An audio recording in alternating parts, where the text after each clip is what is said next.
think we're on our like 165th episode or something. And I'm laughing.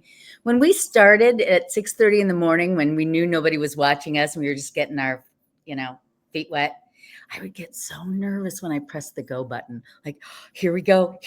And then can I hit the button to do our intro fast enough? And now it's like, go. Well, I didn't realize how much stress I was putting on. So Anne is the technology of this show. She does everything, and she does it all very well. And she has hidden from me until just now that she was a little afraid of this, because I've been like, yeah, she's got it.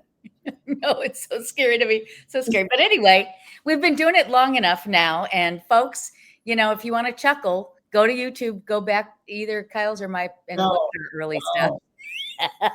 It's really fun, isn't it?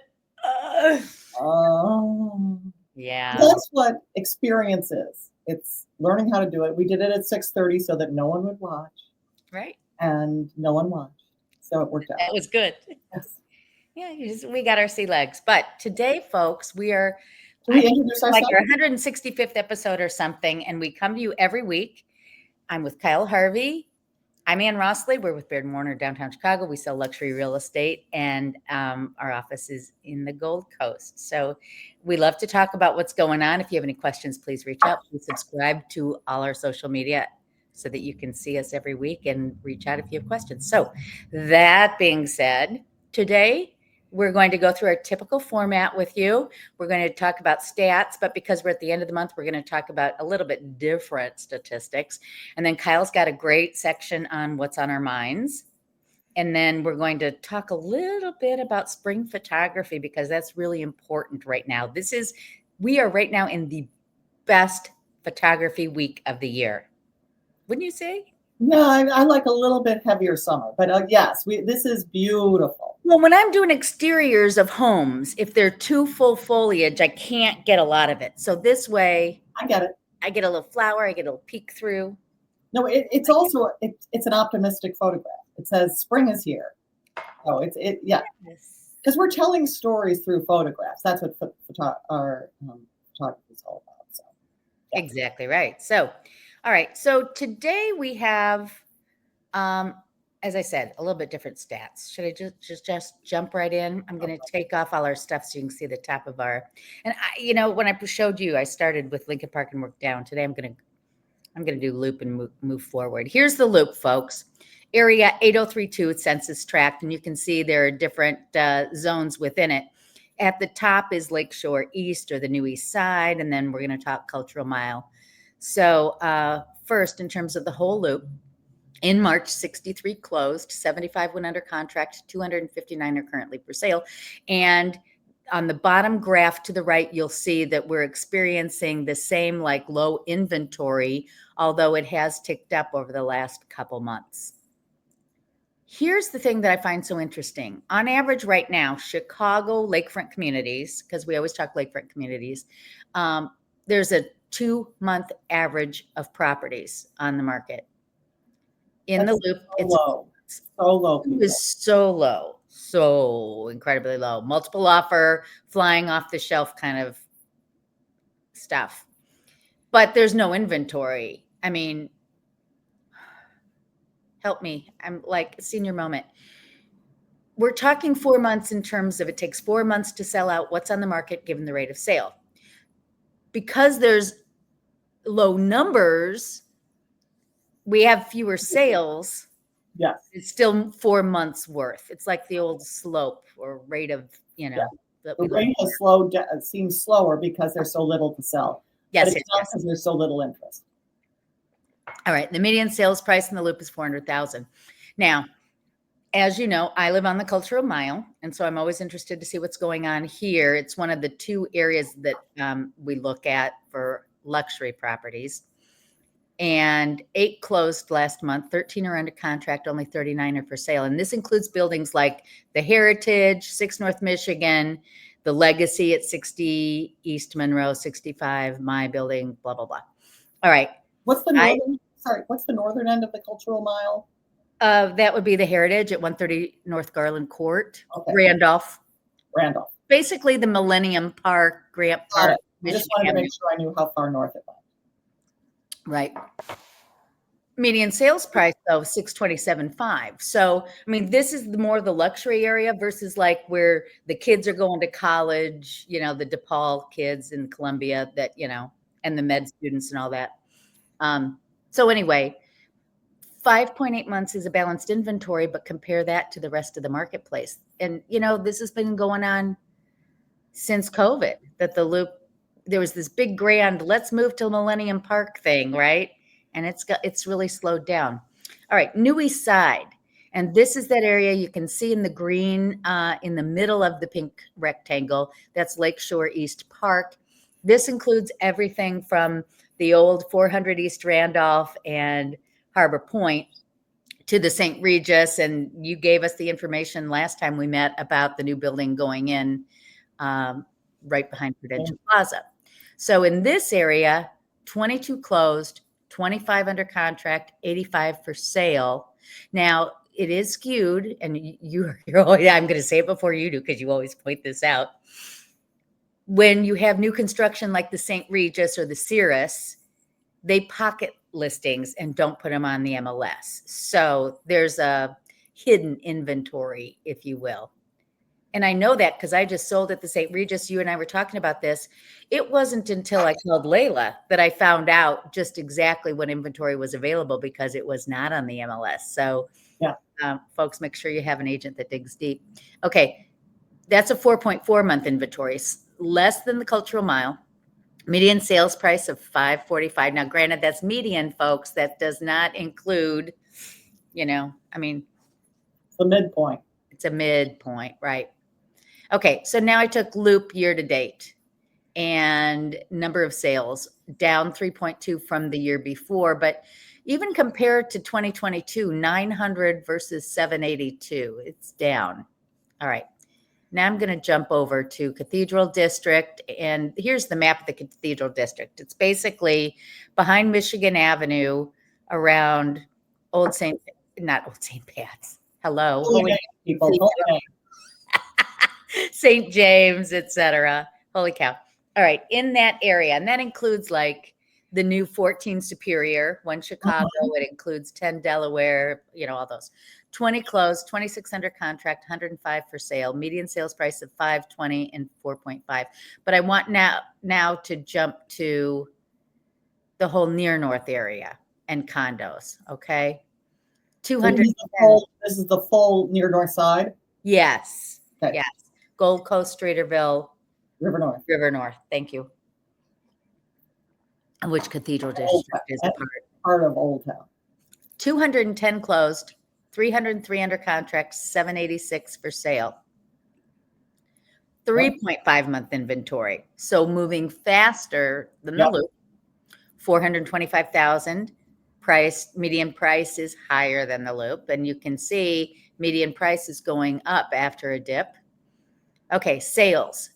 Sales are really good. I mean, we're not through the roof, but it's very healthy. Not as much inventory, but they're selling. Yeah, no, they are selling. I live in a building that has had a lot of interest, and we're going through a huge construction project, and people are like, I don't even care. There's a real strong feeling of people wanting to be in the Gold Coast, people wanting to be in our area. Right. Well, and I'm excited to see everything going on in the Gold Coast because the neighborhood is so important, right? It's so close to Michigan Avenue, the Lakefront, Old Town, beautiful architecture. And the housing stock was getting older with the condo buildings. And so I'm so excited to see them going through this process and really investing to have great inventory for the future. And your building, I love what they're doing. So it's all good. They all have to do it. And because there's going to be no new big building in right. There's no land left. Well, it's interesting. I'd be for another day. Keep going through this and then we'll talk about the other thing. Okay. So now let's go to Lincoln Park. And I did both condos and single family for Lincoln Park. So 110 closed, 125 under contract, 96 for sale. And you can see low inventory on the bottom right. Only 1.1 month of inventory for condos. And the median sales price, look on the bottom right, keeps going up, up, up, up, up. If you want to buy a condo in Lincoln Park, buckle your seatbelts, folks. There's not much available. No. And there are 1,093, but I would say that that's because there's nothing to sell. All right, single families, 17 closed, 15 under contract, 32 for sale. Only 2.2 months. That's another buckle your seatbelt kind of situation. Now, prices have gone down. I would suggest that's not because a home is worth less. It's because fewer luxury homes are selling. Would you agree? Or on the market. Fewer luxury on the market, yeah. Yes. Yeah. Well, absolutely. The median sales price doesn't tell you anything other than there are more people are finally putting the cottages on the market.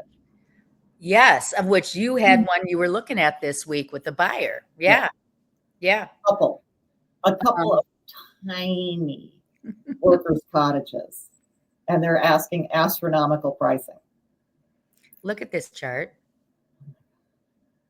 That's year to date. 3 months worth of sales in Lincoln Park. Wait. 29 is for 2024 or 2024. Oh, this is screwed up. This is, I reworked these. So apologies. No, you're exactly right. 24 and 25. Look at the title, January through March. Right. I did a terrible job of updating my slide. Sorry. And I thank you for pointing it out. No, so but that was 45 good. Is January, 50 is February, and 20. No, they're all January through March. The first one is 2023. Sorry. January through March. No, don't apologize. It's exactly right to ask the question. The second one is January through March 2024, and the third one is January through March 2025. Got it. Wow. So it's a year to date. Yeah. So for 3 months, we've only closed 29 in Lincoln Park versus 50 during the same time period last year. Wow. Yeah. That can only be inventory.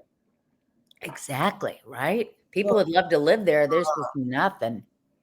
Nothing. All right. So that's it. That's my stats of today.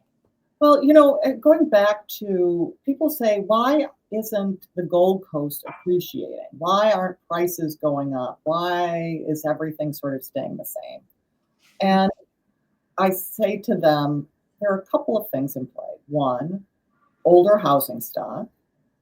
And right. Two, there's no new construction. When there's new construction, it brings people in. It brings energy in. It brings new businesses in, and all the boats rise.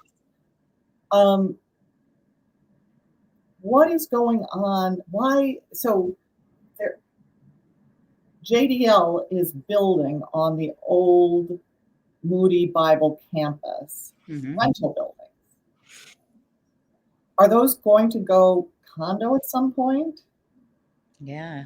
I just, because there's a ton of construction, but it seems to be all rental. Right. I agree with you. I think there's an opportunity for maybe the cost is so high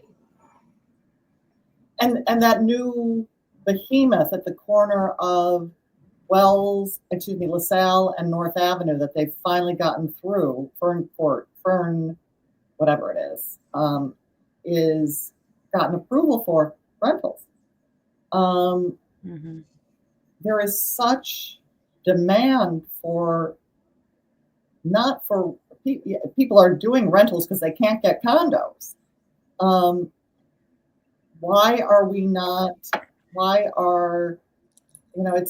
It seems weird.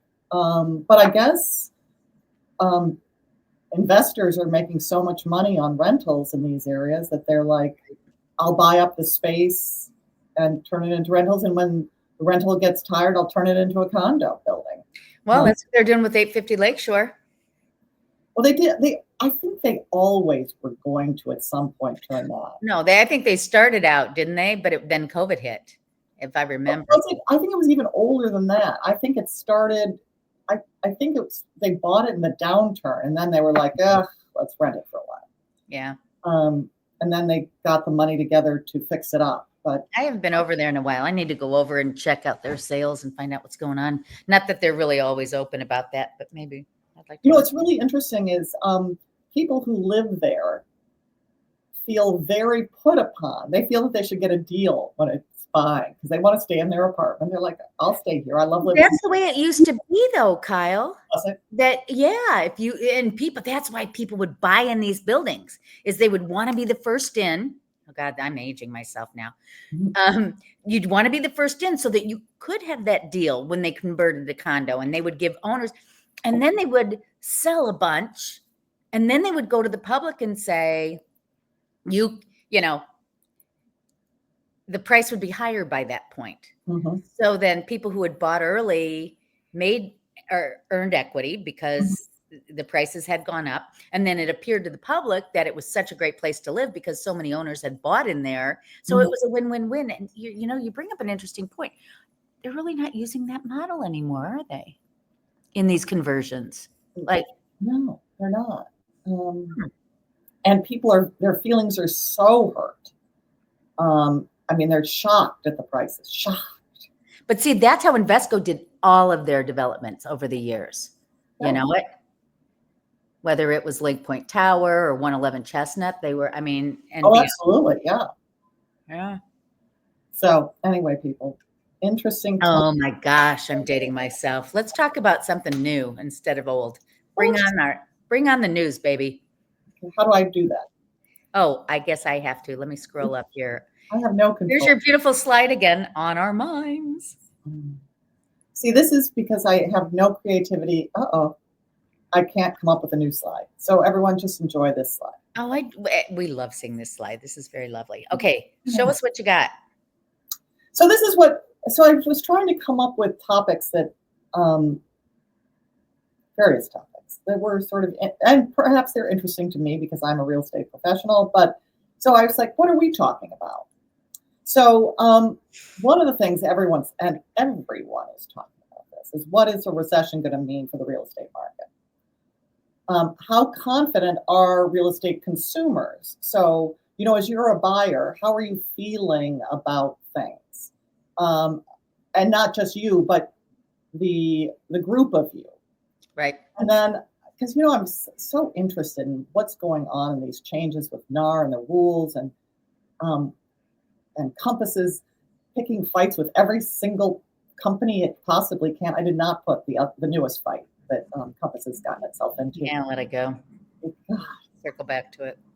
We'll come back to it. So anyway, Zillow has come up with a new thing that I thought was sort of interesting because anyway, we'll start here with a recession does not mean falling prices. Other than a recession caused by the housing market.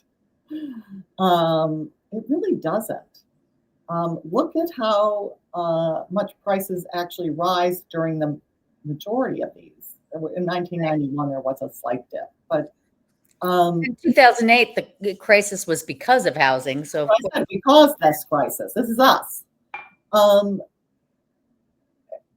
I've always heard that when the stock market goes down, people buy real estate. Right. They want a hard asset. Absolutely. Hard asset. So people do not necessarily assume. And here's another thing that helps with it. A recession generally means that mortgage rates will fall. Right. So, I would, if I were a buyer, I would jump into the market now if I could find something that I wanted, and then refinance when the rates go down. Yeah. So, don't let mortgage rates be the reason. I understand affordability feels terrible. And Chicago has been so much more affordable than other metro areas. Mm-hmm. And it is going up, but it's still so much more affordable. Did you see the article, Anne, that there are some metro areas, and they are on the East Coast and they are in the South, where a starter home is now over $1 million. Isn't that crazy? I know. I mean, good Lord. And I just want you guys to see that even with all the chaos that is going on with us right now, the green is 2025. We're going up. Right. So prices are rising. Do not think that we are, that there's some sort of catastrophe coming for real estate. The prices are still up. So then we've got something about confidence. So how are buyers feeling? And stats this morning show a very, very strong seller's market, that buyers are out there. There's not, what is out on the market is getting bought. So here's just some data, and this is countrywide data. So this is not just Chicago. Days on market was 36 days in March 2025. So a property on the market would have been on the market for about 36 days, down from 42 days in February, so hotter, but that's typical for March. It's hotter than February, up from 33 days in March 2024. Mm-hmm.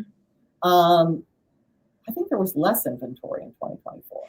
First-time buyers, because inventory is rising. First-time buyers had 32% of sales in March.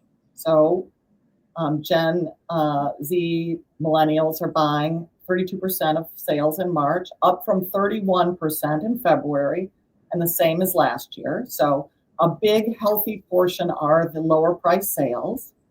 Cash sales accounted for 26% of transactions in March, down from 32% in February and 28% in March 2024. And I have to tell you, I see a lot of cash sales in my transactions. How about you? Are you seeing mortgages or cash? Mostly cash. And that doesn't mean that they don't get a mortgage at some point, but they're showing up for the transaction closing with cash. Mm-hmm. So individual investors or second home buyers, again, these are mostly cash sale people, purchased 15% of homes in March, down from 16% in February, and the same as last year. So people are still buying second homes and investing in properties. And foreclosures and short sales, so the distressed homes, are still really low. Everyone starts to think, oh, there's a recession. It's necessarily going to mean that there's a big increase in foreclosures and short sales. Nothing is being seen yet. Okay, so that's just so you people have a sense of, and then just this thing. I thought, isn't that a cute thing? That's the last thing.